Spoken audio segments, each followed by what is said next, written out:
우리의 춤은 변하여 슬픔이 되고 라는 예레미야 애가서를 묵상하는 40일간의 묵상 여행을 진행하고 있습니다. 사순절 오늘 15번째 날입니다.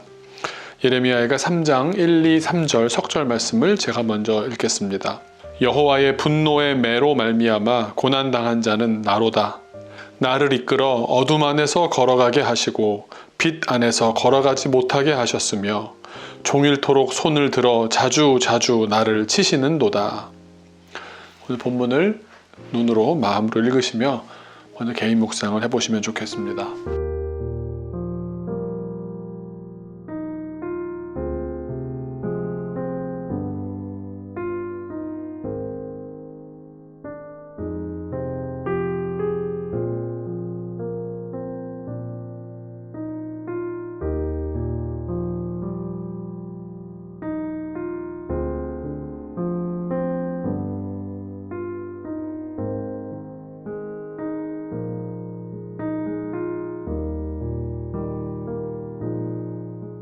오늘부터 3장을 시작하게 되는데요. 3장에서는 1장과 2장에서는 나오지 않았던 새로운 화자, 새로운 스피커가 등장합니다. 바로 남자입니다. 그것도 힘센 남자입니다. 우리가 누구의 어떤 입장에서 말하고 있느냐, 누가 지금 화자냐, 이걸 우리가 우리말 성경으로만 읽을 때는 잘 알 수가 없는데요. 우리 오늘 이 묵상집은 참 큰 도움을 주는 것이 히브리어를 전공하신 목사님께서 쓰셨기 때문에 어떤 입장에서 어떤 목소리로 말하고 있는지 화자의 상황에 따라서 그의 인칭에 대해서 그의 성별에 따라서 전혀 다른 의미가 될 수 있는 것을 잘 살려서 설명해 주셨습니다. 힘센 남자가 3장의 화자입니다. 그러나 그 남자는 힘센 남자임에도 아무 힘도 쓰지 못한 채 현재의 고통을 겪고 있는 겁니다. 1절 말씀을 원문 그대로 직역하면 이렇습니다. 나는 그의 분노 막대기에 의해서 불쌍하게 보이던 그 남자입니다. 이렇게 되는 겁니다. 남자를 뜻하는 용어 게베르는 남자를 그냥 일반적인 남자를 의미하기도 하지만 힘센, 능력 있는 이라는 의미가 있기도 합니다. 그래서 사람들이 이 인물이 누구냐라고 할 때 여러 논의가 있었다고 합니다. 역사적인 상황을 고려해 보면 유다의 마지막 왕인 시드기야가 아니었겠냐. 힘센 남자, 왕만한 사람이 어디 있겠습니까?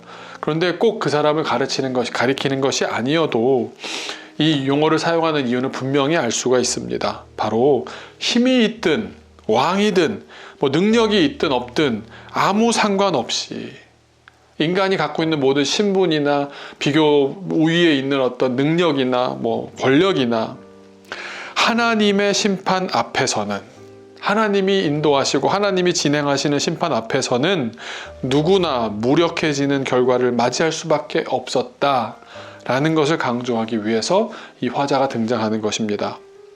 자신이 힘이 있고 능력이 있어서 어떤 어려움이든 나의 힘, 자신의 힘으로 해결할 수 있다고 생각했던 어리석음을 무너지게 만든 것이 바로 하나님의 능력입니다.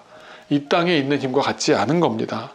이스라엘은 자기들이 한계가 많은 존재임을 진작에 인정했어야 합니다.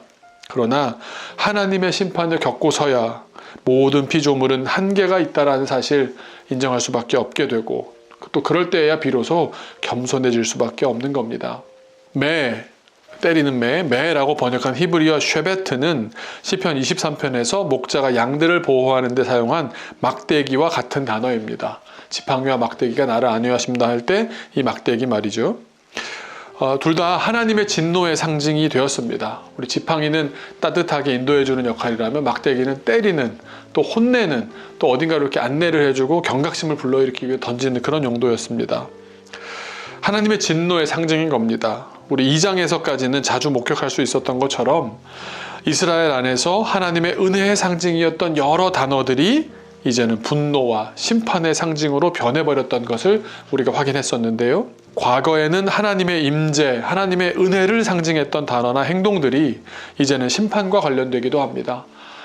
양들에게 이렇게 막대기로 혼내면서도 이렇게 따뜻하게 안아주기 위한 그런 용도였던 이 막대기가 이 예레미야 애가에서는 진노만을 상징하는 단어가 되는 겁니다.